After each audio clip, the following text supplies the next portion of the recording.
Hey everyone, Michael here with Hello Cupcake It's Me, and today is the Wednesday check-in. It is Wednesday, July 15th, 2024, and if you haven't done so already, please hit like and subscribe, then head on over to podcast.hellocupcakeitsme.com to check out the podcast that is updated every Thursday. Also, follow hellocupcakeitsme.com so you can give the blog some love and see all the things that I've been posting over there.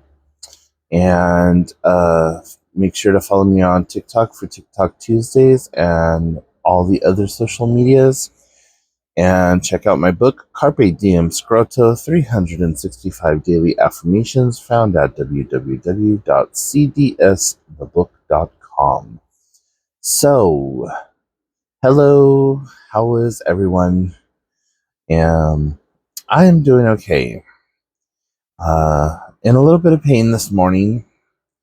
While recording this video, I've been up for maybe, 45 minutes, give or take. And just woke up with my back feeling weird. I started having back spasms last night, and that was just unique and interesting to feel this crawling motion from my lower back all the way up to the mid of my back. So I don't know what the hell that's about, but fun. The new pain medication seems to be working fairly well. I am really pleased with it so far.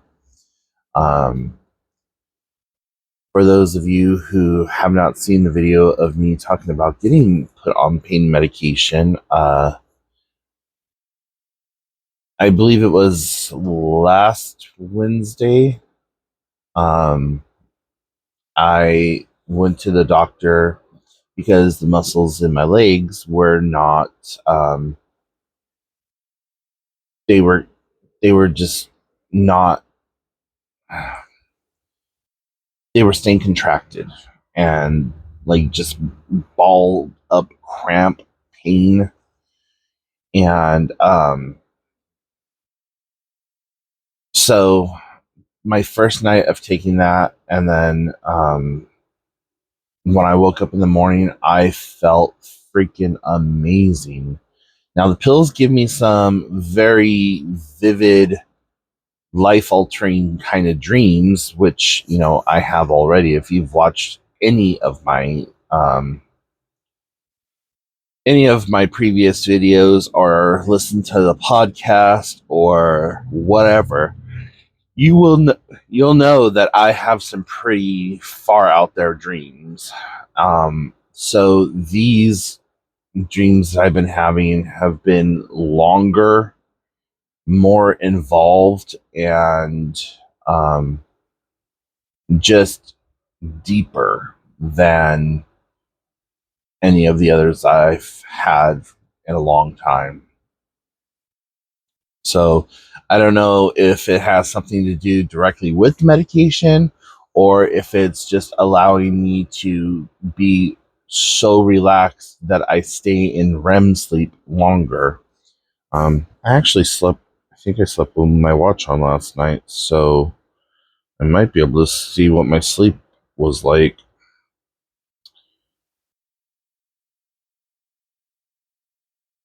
So, deep sleep is fair, REM sleep fair, restfulness fair, sleep latency excellent. But it says that my actual sleep time needs attention.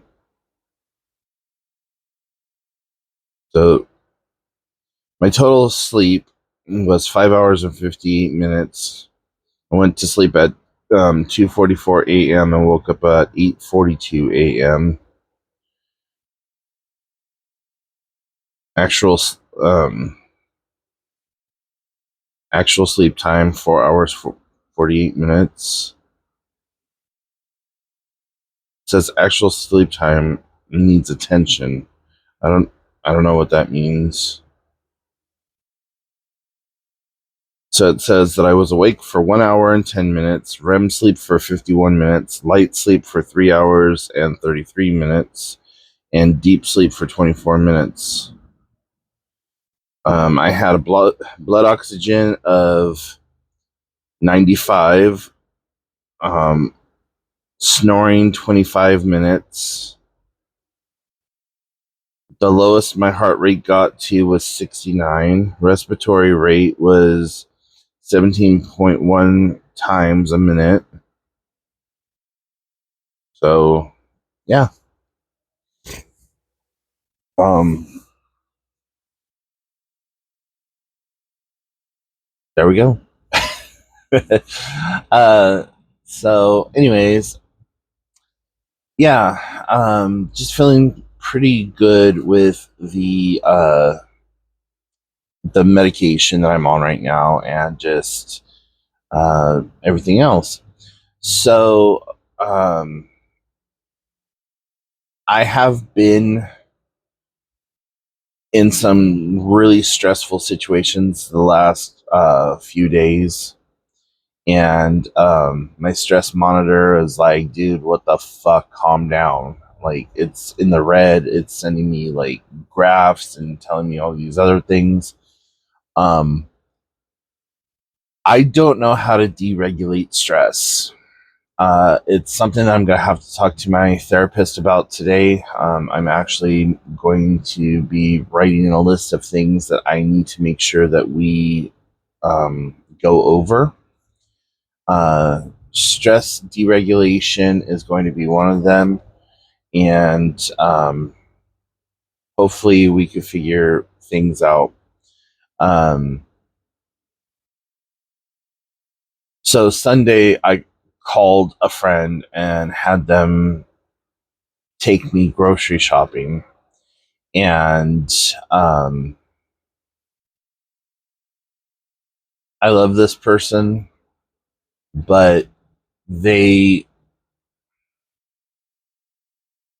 they are extremely Republican and not even like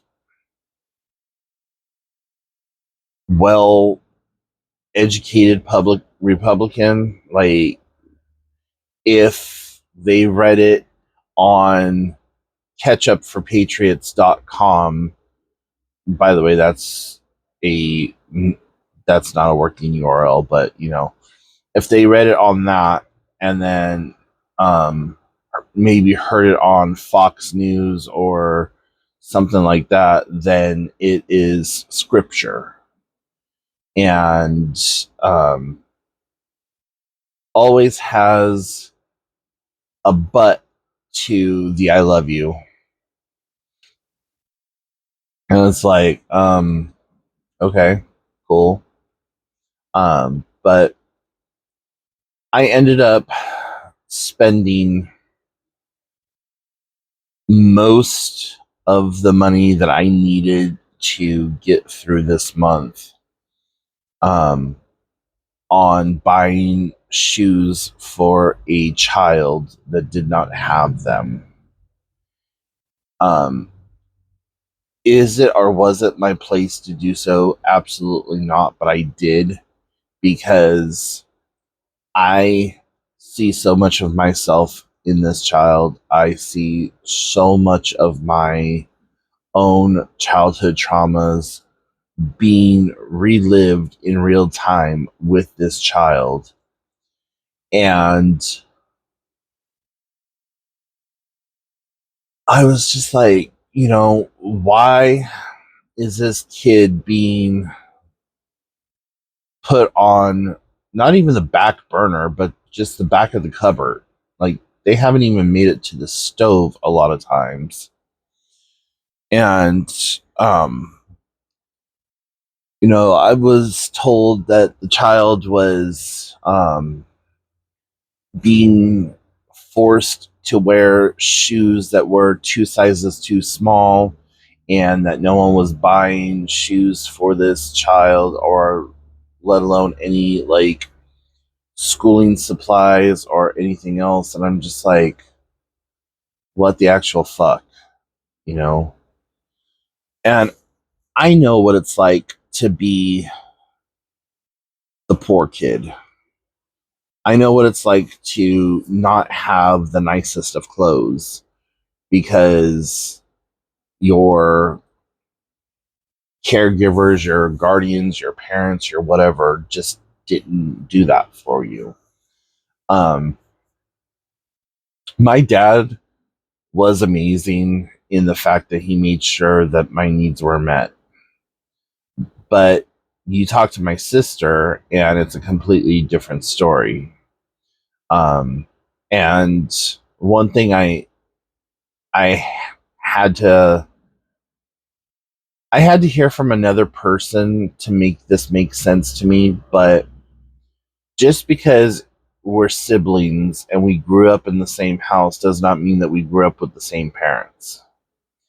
In that she's 9 years older than me. So they had no prior child knowledge when they were in the process of raising her. And then 9 years later, I come along. And so you know, they have grown, they've changed, they've learned things. And now here I am. And that gave me some perspective. Like, what she went through or what she claims that she went through, she may have. I have no recollection of it, and just because I don't know that it didn't happen doesn't mean that it didn't happen, that things didn't turn out the way that they did or whatever. Um I was a completely naive child growing up. So whenever my biological mom and my dad would start fighting, it would scare the shit out of me because I wouldn't understand. And um, for the first couple of years of my life, I had 10% hearing and could have easily been deaf. Um, and so I think just going from not being able to hear anything to like really super loud noises and all kinds of other shit happening would scare me. And then of course after I got my hearing restoration done, then hearing loud screaming noises not only hurt my ears but scared me even worse because, you know, as a child, you're just sitting there watching cartoons and then all of a sudden shit, all hell just fucking breaks loose around you, and it's like, what the hell? We were just watching TV and having dinner. Now we're fighting, yelling, screaming. Things are being thrown against the wall, like so. But all of that aside, you know, um, so yeah, we did have two vastly different childhoods, and um, there were things that I needed and wanted as a child. And once my parents got divorced, um, instantly, I went with my biological mother because, well, I didn't know any different. And women always seem to think that they are the first ones to be able to take the child. That it's never like, oh, the man is leaving, so he's going to take the child with them. And it's weird. It it's a very weird system. It's a very weird thing. Like, but anyways, so living in a dual household from the age of 8 until I was 16, 16, 17, somewhere right in there, um, was really interesting. Because when I went to my dad's house, everything was kind of like mellow. Everything was cool. Everything was just it didn't feel as heavy as where I lived. When I went back to my biological mom's house, that's where I lived in squalor. That's where I was the poor kid. That's where I was on food stamps. And that's where I was um, living in a 2-bedroom house with 12 people. That's where a lot of things that happened to me during my developmental years happened. And so I recognize those signs in this child. And I decided, you know what, even if it's going to really fuck with my income this month, which it has, I have less than $18 now to make it through the entire rest of the month until about the 9th of August. So, kind of worried about that. But I bought 2 pairs of shoes that came out to 40 something dollars. And I wanted to buy some clothing, but the child wasn't with me. And with clothing that is very personal and that is something that you need to have them with you so you know the right sizes, you know if they even like it, you know that it fits properly, because they might be a medium right now, but in 2 more months when they go back to school, they might be in an extra large. Um, and, depending on if it's a boy or a girl and they're hitting puberty, for the girl or for a girl, they may be developing a chest, and then you need to like start thinking about training bras and things like that. And that's not for me to do for someone, like if I thought that the money would actually go um toward it, I would give money to the family, but I'm afraid that they would just go buy magic beans with it. So, anyways, all of that just to say that that has completely stressed me out. And there's a friend of the child who is staying there, and that friend has indicated that they are not safe and do not feel safe at home, and that they need to figure something else out. And as a peer counselor and a mandated reporter in the state of Washington, there is things that I'm supposed to do.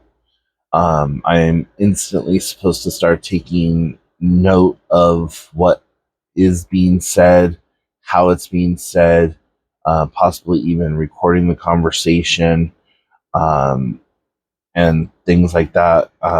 There's a lot of gray area there because minors cannot represent themselves in a lot of cases, and I'm not well versed enough on how do I escalate something? How do I take this child's word and then what is the next step to escalate it to another case? Um, when I asked what they have attempted, they said that they tried to utilize the 988 crisis hotline, and that the mother blocked certain outgoing phone calls, which I didn't know that you had the ability to block uh, first respondent phone calls utilizing parental lock. Um, I was also told that when they brought it up to school counseling, um, that the parent went into performative defense, meaning that, you know, oh no, there's nothing like that. They just got mad at me because I told them to clean their room and blah blah. And we've been having a hard time because of XYZ and never taking account or accountability. But the friend said that they were interested in even going as far as to contacting CPS and asking me how to go about doing that. I don't know enough about the situation, and that's also something else I'm going to be talking to my therapist about today. Is like, okay, this is what I saw that is a need. What are the steps that I take in order to facilitate safety for this child? And we'll go from there. Um,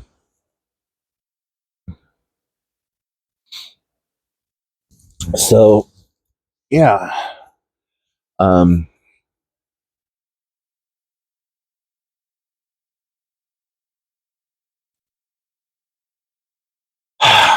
just a lot.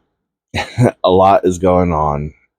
And I am trying to just not only figure my own shit out, but now having all of this other shit thrown on top of me.